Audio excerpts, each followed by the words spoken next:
nin reer baadiye ah ayaa ka lumay dameerkiisii.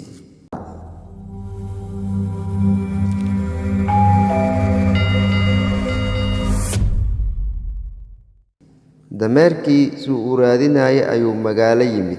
magaaladii markuu yimid ayuu waayay cid martigeliso. kadib hoteel baa la geeyey.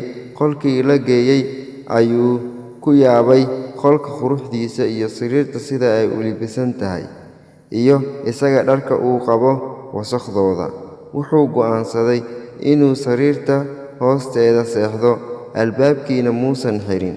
wiil iyo gabar iswata ayaa haddana yimid hoteelkii. ninkii hoteelka mas-uulka ka ahaa wuxuu dejiyey isla qolkii ninka reer baadiyaha ahaa la dejiyey.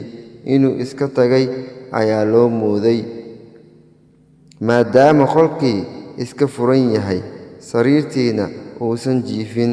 sidii ayay qolkii ku degeen. sheekadii markii ay bilaabeen ayuu wiilkii dhahay, macaani, markaan ku arko adduunyada oo dhan ayaa la ii hor keenaa jaceylkaada dartii. ninkii reer baadiyaha ahaa intuu hadalkii maqlay ayuu sariirta ka soo hoos baxay, ku lahaa, walaalow, adduunyada oo dhan haddii lagu hor keenay, dameerkaygii ma aragtay? No.